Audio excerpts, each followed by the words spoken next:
Frères et sœurs, trois actualités m'ont semblé être éclairées par l'évangile de la Samaritaine que nous venons de lire ensemble. D'abord, votre chemin à vous, chers catéchumènes, ces scrutins que vous allez vivre aujourd'hui avec cet évangile de la Samaritaine éclaire votre vie, éclaire aussi pour notre Église, pour notre assemblée, ce chemin que nous faisons avec le Christ. La deuxième actualité, c'est ce conflit au Moyen-Orient dont nous entendons parler depuis 8 jours. Et la troisième actualité, c'est qu'aujourd'hui, nous l'avons entendu peut-être ce matin dans les infos, c'est la journée de la femme. Alors là, vous vous demandez, mais comment va-t-il faire pour nouer ces trois choses-là ? Je trouve que Jésus, dans son dialogue avec la Samaritaine, a une approche très particulière. Il va lui demander à boire pour lui montrer qu'elle a besoin de lui demander à boire. Il va 2000 ans avant Johnny Hallyday lui donner envie d'avoir envie. Oui, c'est ça un peu la pédagogie de Jésus.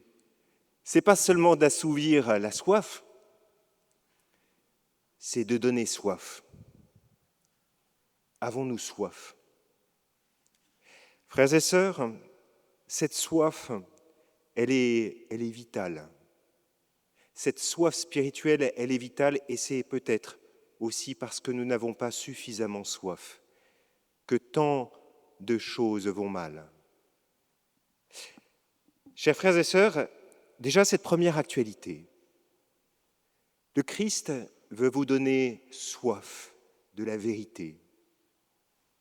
Dans ces scrutins que nous allons vivre aujourd'hui, chers catéchumènes, le Seigneur veut ouvrir dans votre cœur cette source d'eau vive. Et le scrutin, c'est aussi un moment où l'Esprit de Dieu vous met en vérité, comme il met en vérité cette Samaritaine. Va chercher ton mari. Je n'ai pas de mari. C'est vrai, tu n'as pas de mari. Tu en as eu 5 et celui avec qui tu es n'est pas ton mari. Là, tu dis vrai. Jésus n'est pas dans un jugement ou dans mettre le doigt sur ce qui ne va pas. Il expose la vie de la Samaritaine. Il lui montre, je te connais. Je te connais et je t'aide à accéder à cette vérité. Avez-vous soif de cette vérité ? Avons-nous soif de cette vérité ? De toute la vérité, pas seulement de nos demi-vérités. On s'en contente bien parfois. Mais le Christ vient nous mener à la vérité tout entière pour nous faire grandir. Chers catéchumènes, le baptême n'est pas un point d'arrivée, c'est un point de départ. Et tout au long de votre vie, puissiez-vous garder cette soif de la vérité. Cherchez. Les questions que vous posez à vos accompagnateurs, les questions que vous posez aux prêtres, elles sont bonnes, mais les réponses n'ont pas pour but d'assouvir vos questions ou de les épuiser.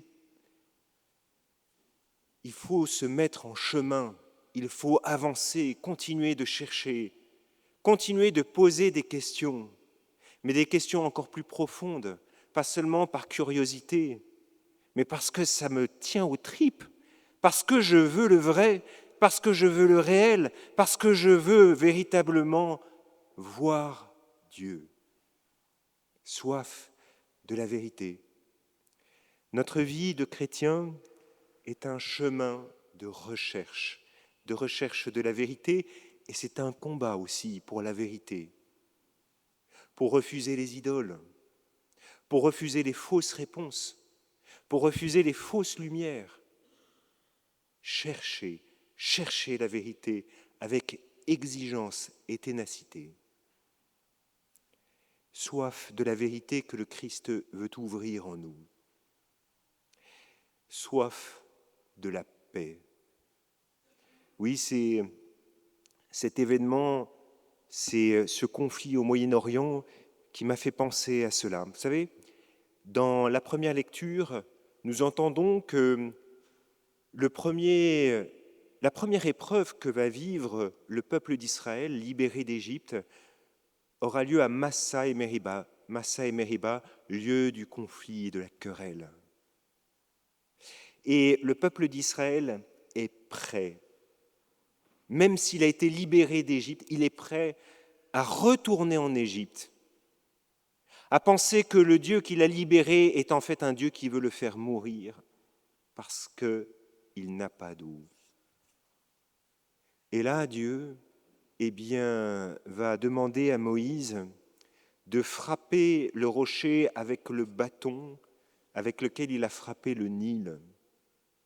Et de ce rocher va jaillir de l'eau.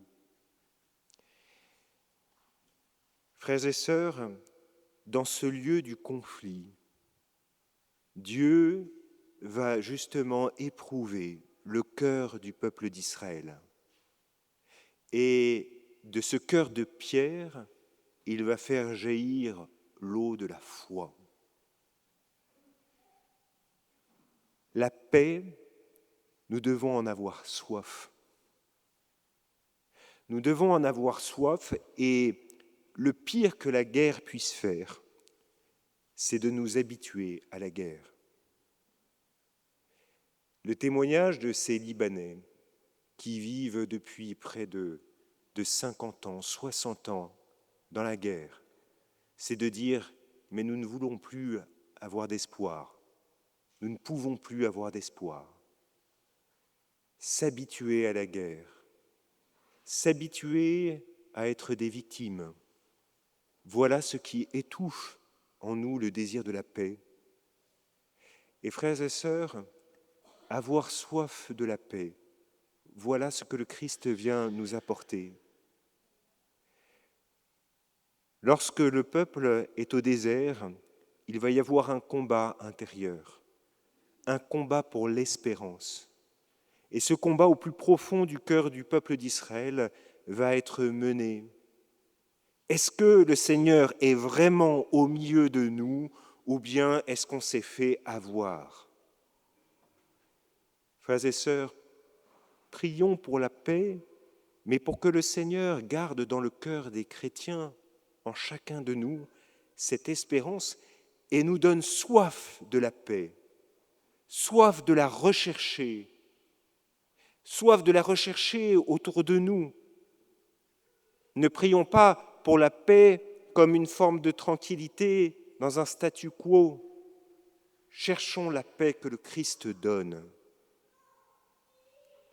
Soif de la vérité, soif de la paix que le Christ veut nous apporter, soif de la communion. Voici comment c'est clair pour moi ce dialogue entre le Christ et la Samaritaine. Aujourd'hui, c'est la journée de la femme, soif de la communion. On nous rappelle à quel point aujourd'hui le nombre de féminicides augmente. On nous rappelle aujourd'hui à quel point certaines femmes dans le monde entier sont maltraitées. Et bien que le Christ nous inspire cette soif de la communion. Ce n'est pas seulement le combat de certaines personnes ou de certaines personnes qui se diraient féministes. C'est notre combat à tous. Parce que dans cette dualité de l'être humain, Dieu nous a voulu à son image et comme à sa ressemblance. Hommes et femmes, il nous a créés. C'est le combat de notre humanité, hommes et femmes. Avoir soif de cette communion, c'est chercher d'abord dans nos relations à ouvrir notre cœur. Voyez comme le Christ parle avec la Samaritaine. On dit que, les exégètes disent que, le Christ avait fait preuve d'une originalité par rapport aux rabbins de l'époque, c'est qu'il acceptait dans ses disciples des femmes, ce qui n'était pas courant. Parce que dans les milieux juifs, eh bien, c'est plutôt l'homme qui travaille la loi. Eh bien, le Christ, en rencontrant cette Samaritaine, dans ce dialogue qu'il poursuit au puits, va entrer dans une vraie rencontre. Cette rencontre va sortir des écueils. Elle est samaritaine, lui est juif. Elle va sortir aussi d'une possible relation de séduction qui pourrait s'immiscer entre lui et elle. Tout d'un coup, il y a la vérité qui va émerger entre eux. Et cette vérité va être porteuse de fruits. Elle va permettre de révéler à la fois qui est Jésus et à cette Samaritaine d'être réintégrée dans son village, dans cette ville de Sichem, et de pouvoir témoigner de ce qu'elle a reçu. Frères et sœurs, soif de cette communion. Veillons aujourd'hui, chacun de nous, à regarder dans notre vie comment parfois nous pouvons verser dans une sorte de conquête de pouvoir, dans une sorte de lutte. La communion, c'est choisir chacun de mettre en valeur l'autre, en valeur ce qu'il porte. Dans ce dialogue entre le Christ et la Samaritaine, voilà un exemple de la manière dont le Christ réhabilite cette Samaritaine, lui montre sa valeur, va creuser un puits dans son cœur pour pouvoir en faire sortir l'eau vive. Frères et sœurs, c'est si important cette communion entre hommes et femmes, parce que il y a le don de l'Esprit Saint qui est en jeu. Ce don de l'Esprit Saint qui est véritablement celui qui nous est donné dans l'Église. Dans ce dialogue, dans cette ouverture du cœur, nous laissons passer Dieu. Et nous pouvons témoigner au monde qu'il est le Sauveur, qu'il est le seul Sauveur. Soif de vérité, soif de paix, soif de communion. Frères et sœurs, je terminerai cette homélie en vous laissant regarder la croix. Dans les dernières paroles du Christ qui nous est donnée dans l'évangile de Jean, il y en a une qui reste. Le Christ ne dit pas « j'ai réussi », il dit « j'ai soif ». Eh bien, chers chrétiens, demandons-lui d'avoir soif comme lui a soif, d'ouvrir dans notre cœur cette soif qui est un vrai don de l'Esprit Saint. Amen.